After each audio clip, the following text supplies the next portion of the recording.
예, 반갑습니다.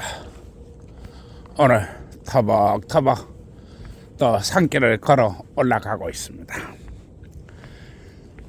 언제 걸어도 항상 좋은 길입니다.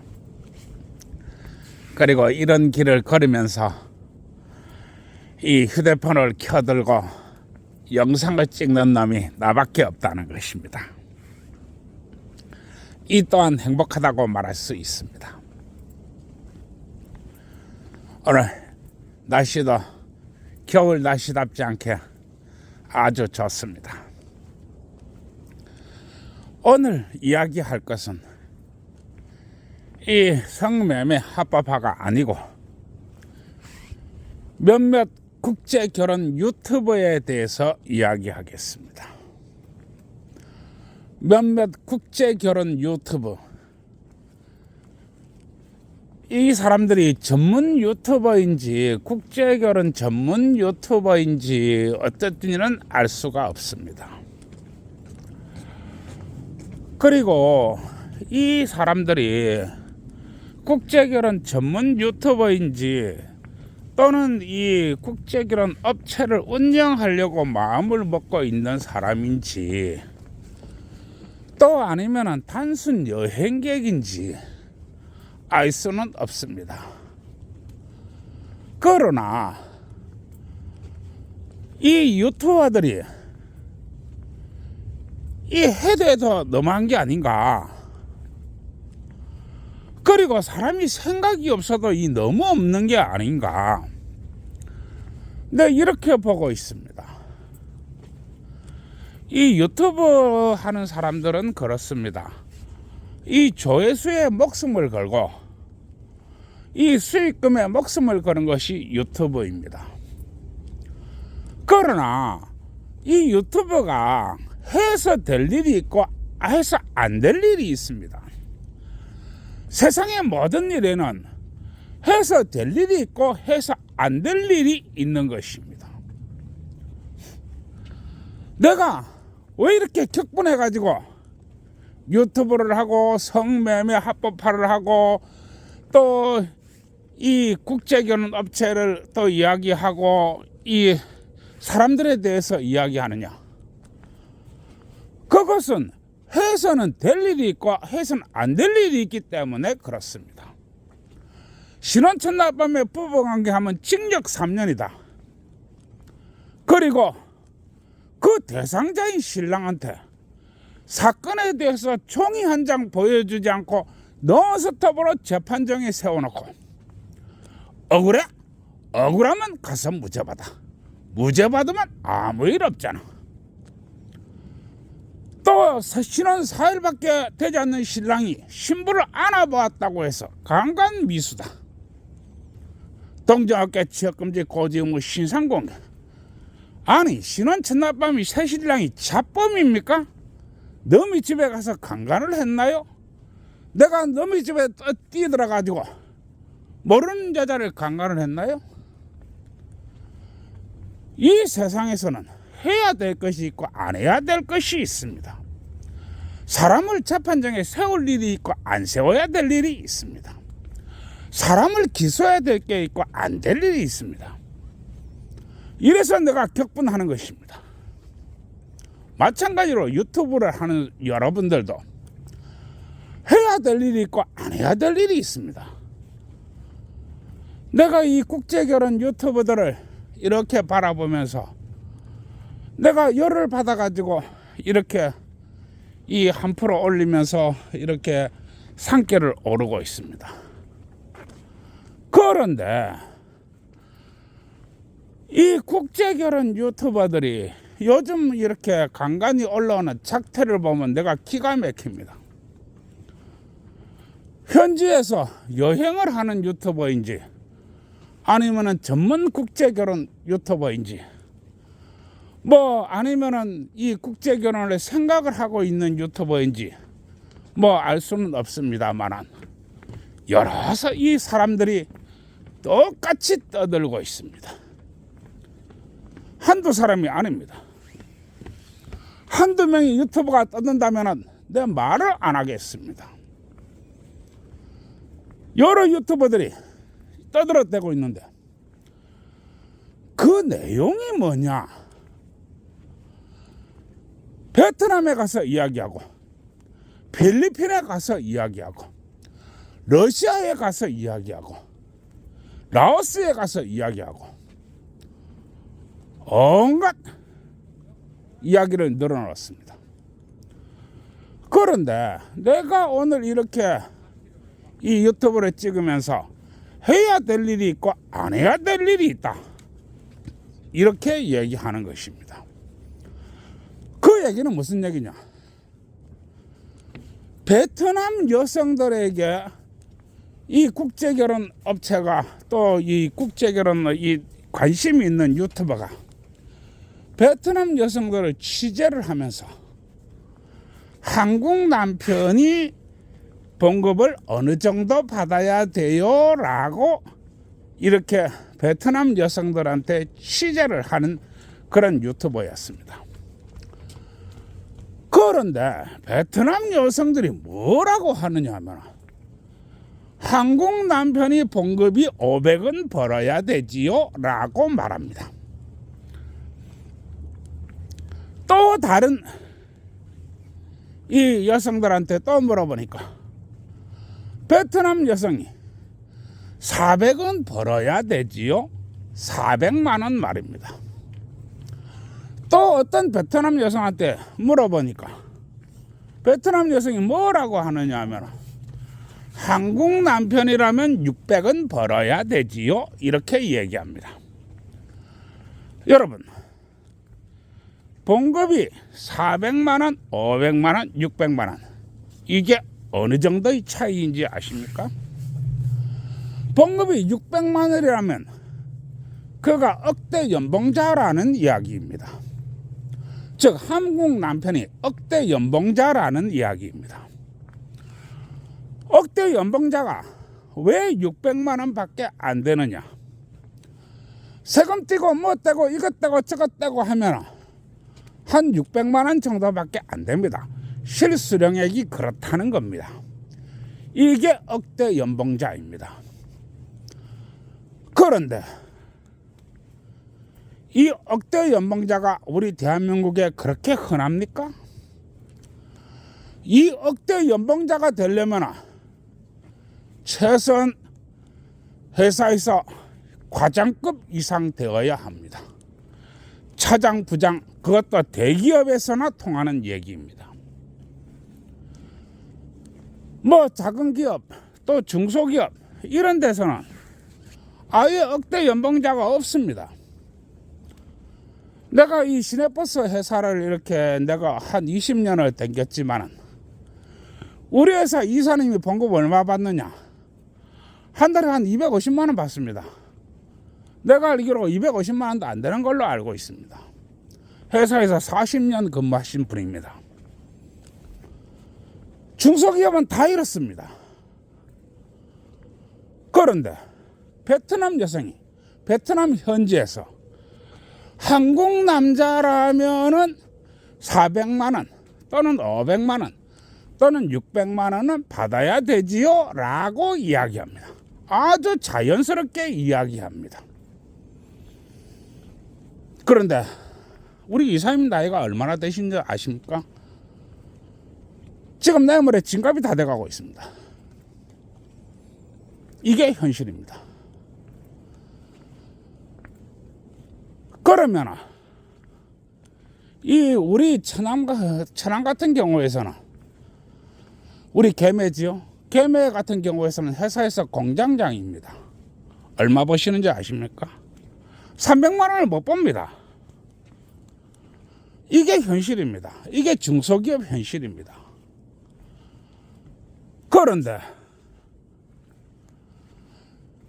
한국 남자라면 400만 원, 500만 원, 600만 원 벌어야 되지요? 라고 이야기합니다. 그러면 이 한국 남자의 나이는 어느 정도냐? 뭐 같은 20대라면 더욱 좋겠지만은 20대 남자는 없을 것이고 뭐 국제 결혼을 한다 하면 보통 40대, 50대입니다. 40대 50대의 억대 연봉이 수월한 줄 압니까? 수월한 줄 알아요?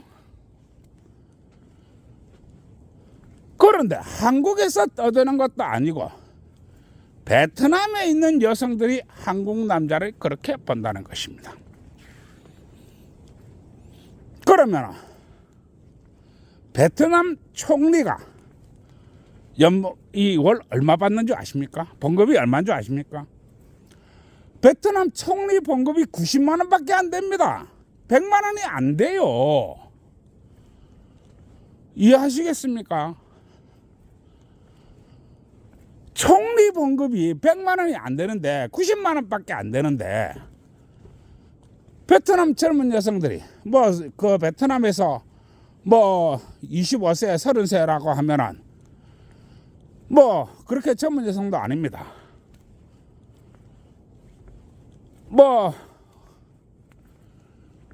베트남에서 30이라 하면은 곧 장모님 될 나이입니다. 우리나라의 30세와 베트남 30세가 같은 게 아닙니다. 그런데 20에서 30살 정도 되는 베트남 아가씨들이 당당하게 한국 남자라면은 500에서 600, 400 이 정도는 벌어야 되지요 라고 이야기합니다. 이게 어떻게 된 거냐? 왜 이런 현상이 벌어졌느냐? 왜 이런 현상이 벌어졌느냐? 유튜버들이 또한 업체 사장이 마치 풍선에다가 바람을 불어넣듯이 펑펑펑펑 이렇게 바람을 불어넣는 것입니다. 한국 남자는 500, 600, 400 이 정도는 기본으로 번다. 이 정도는 기본으로 번다. 이렇게 이야기하는 것입니다. 그리고 아주 유튜브에 대놓고 이야기를 합니다. 한국 남자가 봉급을 얼마 받기 원해요? 그러면 그 나라의 여성들은 모르죠. 그 나라의 여성들은 자기 나라의 남자들이 얼마 번다라는 건 알지만 한국 남자가 그야말로 이역만리 멀리 떨어져 있는 산 넘고 물 넘어 있는 한국 남자가 얼마나 버는지 알 게 뭡니까? 모르죠. 모르니까 대답을 안 합니다. 그러면은 유튜브에 대놓고 떠듭니다. 한국 남자가 월 1,000만 원은 버는데 어때요? 라고 이야기합니다. 그 베트남 젊은 여성들이 또 라오스 젊은 여성들이 필리핀 젊은 여성들이 1,000만 원이란 가치가 얼마나 되는지 알기나 아나요?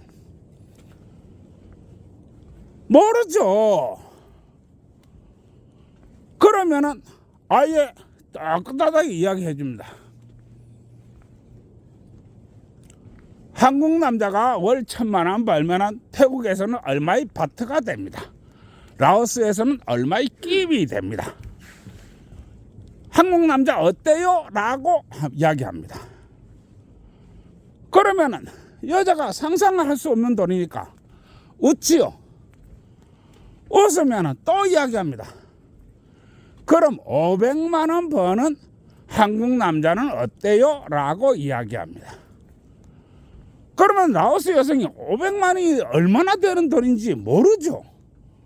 왜냐하면 자국 남자들이 월 얼마를 번다라는 건 알지만 한국 남자들이 월 500을 벌면은 그게 끼입으로 얼마나가 돈이 되는지 알 게 뭡니까? 그러니까 또 웃습니다. 그러면은 계산기를 돌리면서 500만 원을 라오스 끼입으로 하면 얼마나 되는데 한국 남자 좋아요? 라고 묻습니다. 그러면 끼입으로 계산을 해주니까 상상도 할 수 없는 돈이니까 당연히 좋아요? 라고 말하지요. 그러면 러시아에 가가지고 또 러시아 여자들한테 한국 남자들이 월 1,000만 원 버는 남자가 좋아요? 500만 원 버는 남자가 좋아요? 400만 원 버는 남자가 좋아요? 라고 묻습니다. 세상에 어떻게 이런 짓을 한단 말입니까? 그러면 400만 원 버는 남자, 러시아에 루블로 계산해가지고 얘기해주면 정말로 엄청난 돈을 버니까 좋아요? 라고 말하지요. 1,000만 원 버는 남자 어때요? 라고 이야기합니다. 그러면서 또 루블로 돌려가지고 또 루블 대 이 한국 원화 또 달러 이렇게 비교를 해가면서 또 이야기해주면서 또 낄낄거리고 웃습니다. 이게 지금 해외에 있는 유튜버들이 작태이며 행위입니다. 내가 이야기합니다. 베트남 총리가 얼마나 버느냐? 한 달에 90만 원 번다고 했습니다. 일국의 국가 총리가 한 달에 90만 원 버는 겁니다. 그런데 유튜버를 하는 사람들이 이런 것들을 아무런 각색 없이 아무런 조건 없이 그저 낄낄거리고 재미있게 하기 위해서 찍어대고 있습니다. 이렇게 되다 보니까 이 한국인이라 하면 동남아에서 걸어다니는 표적이 되고 있습니다. 한국인은 곧 돈이 걸어다닌다. 이렇게 표적이 되고 있습니다. 나는 이야기합니다. 사람이 해야 될 게 있고 안 해야 될 게 있다. 그리고 말로 할 수 있고 있는 게 따로 있고 안 할 게 따로 있다. 지금 뭐 하자는 겁니까? 아무리 유튜브가 조회수가 돈이고 또 사람이 시청 시간이 돈이라고 해도 이렇게 해도 되는 것입니까? 이것이 어떻게 되는 줄 아나요? 내가 찍은 이 유튜버 직업이 모든 것이라든지 이 남성부라든지 이런 것에 들어가 보면 그 심각성과 폐해가 격렬하게 드러나고 있습니다. 아예 한국 남자한테 사기를 치러 들어오는 게 아니고 한국 남편을 죽이고 재산을 빼앗으려고 환장병이 들어 있습니다. 여러분, 소송이 붙기 전에 내 재산이 많지는 않지만 한 10억 정도 되었습니다. 10억을 라오스 끼브로 하면 얼마나 될까요? 얼마나 될까요? 베트남이 동으로 환산하면 얼마나 될까요? 필리핀이 페소나 이런 것들로 환산하면 돈이 얼마나 될까요? 그야말로 입국과 동시에 로또 복권 당첨되는 것입니다. 이해하시겠습니까? 그리고 우리 대한민국 사법부 주식에서는 신혼 첫날 밤에 신랑한테 강간당했다고 고발하는 여성을 어떠한 처벌도 하지 않습니다. 그리고 말합니다. 고객님, 많이 늦으셨네요. 5일이나 지났네요. 입국과 동시에 고발해도 우리가 다 알아서 조져줄 건데 5일이나 지났네요. 우리가 어마어마한 혜택을 줄 겁니다. 왜냐하면 한국 남성을 고발해서 돈을 벌게 해주었기 때문에 어마어마한 혜택을 줍니다. 그러니까 이 외국 여성분께서는 계속 한국 남자를 고발해 주시면 감사하겠습니다. 라고 말하는 게 우리 대한민국 사법부 주식회사입니다. 이렇게 위험한데 해외에 있는 유튜버들이 한국 남자 돈 많이 번다. 정말로 많이 번다. 그러니까 한국 남성과 결혼해라. 이렇게 부추기는 겁니까? 뭡니까? 한국 남성과 결혼하는 건 또 문제가 아닙니다. 우리 한국 여성들도 살다 보면은 학자금 대출, 생활비 대출, 아파트 대출 빚이 참 많습니다. 외국 여성은 더합니다. 한 명만 한국에 들어간다고 하면 온 지방과 온 단체가 다 들고 나섭니다. 뭐 부스러기 떨어지는 거 없나, 뭐 먹을 거 없나, 이렇게 해서 그 여성 주위로 몰려듭니다. 그리고 그 여성은 그 순간부터 엄청난 돈덩어리를 짊어지게 됩니다. 즉 부채를 짊어진다는 것입니다. 그리고 이 여성이 한국으로 입국과 동시에 한국 남자를 고발해버린 이런 일이 발생할 수 있습니다. 이게 무슨 행위입니까? 이게 무슨 행위입니까? 그런데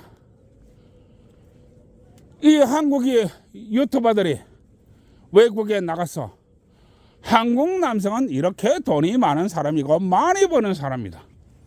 따라서 한국 남성과 어떻게 하든 결혼해라. 왜 이러는 겁니까? 왜 이러는 겁니까? 필리핀에서 막 일하는 노가다 노가다꾼들이 하루에 얼마 버는지 아십니까? 하루에 14,000원, 15,000원 법니다. 우리나라 이 땅과 같은 게 아닙니다. 필리핀에서 노가다 막 일하는 사람들이 13,000원, 15,000원 번다는 겁니다. 그게 하루 일당입니다. 그런데 왜 이러는 겁니까? 이렇게 되면은 모든 외국인 여성들이 마음이 붕붕 뜰 수밖에 없습니다. 그러나 국제결혼 업체라고 하는 것, 또한 국제결혼이라 하는 것은 이익을 극대화하기 위한 모임입니다. 왜냐하면 사업이라고 하는 것은 이익을 극대화하는 것입니다. 그리고 그 여성이 신상이라든지 정보라든지 제대로 알려주는 바가 없습니다. 또한 여성의 부채 규모는 더더욱 알려주지도 않습니다. 이게 무슨 얘기냐? 한국 남자는 너무나 큰 위험에 처하게 된다는 그런 이야기입니다. 따라서 만약에 국제결혼 업체가 빚이 엄청 많은 여성을 한국에 소개시키면서, 한국 남자와 소개시키면서 빚을 엄청 있는 여자에다가 빚을 더 씌웁니다. 그리고 한국 가서 갚아라 이렇게 되면 잘못하면 집안이 줄초상 나는 수도 있습니다. 우리 대한민국 사법부 주식회사는 절대로 대한민국 남자를 보호하지 않습니다. 얼마나 보호하지 않느냐? 내가 재판을 12번을 할 동안에 단 한 번도 얼굴도 본 적이 없습니다. 대화도 없고 전화도 없었습니다. 이게 무슨 얘기냐? 한국 남자는 바로 돈이고 한국 남자는 바로 봉이라고 하는 것입니다. 한국 남자가 소송을 계속해야만이 소송을 하면 할수록 돈이 되는 것입니다. 죄가 있느냐 없느냐 중요한 게 아닙니다. 죄 없으면 어떻습니까? 죄 없는 거 뻔히 알죠. 그러나 재판정이 세워야 돈이 됩니다. 살고 싶으면 돈 내놔라. 돈 없으면 죽을 것이다. 돈 있으면 살고 돈 없으면 죽을 것이다. 이게 바로 대한민국의 사법부 주식회사의 만행입니다. 이렇게 위험한데 베트남 여성들에게 600만 원 한국 신랑 좋지요? 한 달에 600만 원 버는 한국 신랑 어때요? 또 러시아에 가가지고 한 달에 1,000만 원 버는 한국 신랑 어때요? 그 러시아 여자들이 한국 돈 1,000만 원이 얼마나 되는지 알기나 압니까? 그런 걸 왜 유튜브에 대놓고 찍어요? 사람이 생각이 있어야 됩니다. 아무리 인기가 좋고 조회수가 좋고 시청 시간이 좋다 할지라도 그렇게 하는 게 아닙니다.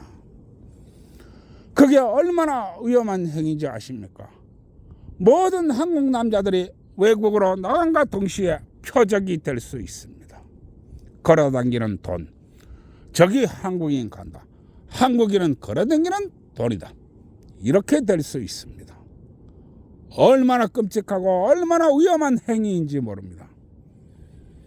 오늘 외국에 나와서 국제결혼 관계에 대해서 영상을 찍으시는 분들에게 이야기합니다. 사람 그리 사는 거 아닙니다. 돈을 그렇게 버는 게 아닙니다. 예, 오늘 이렇게 뒷동산에 올라와 있는데 오늘 영상을 찍으면서 이 위험한 현실 세계에 대해서 이야기했습니다. 모든 사람들, 나의 이야기를 듣는 모든 사람들 한 번쯤 깊이 생각해 보시기 바랍니다. 예, 들어가겠습니다. 좋은 밤 되시고요. 좋아요, 구독 눌러주세요.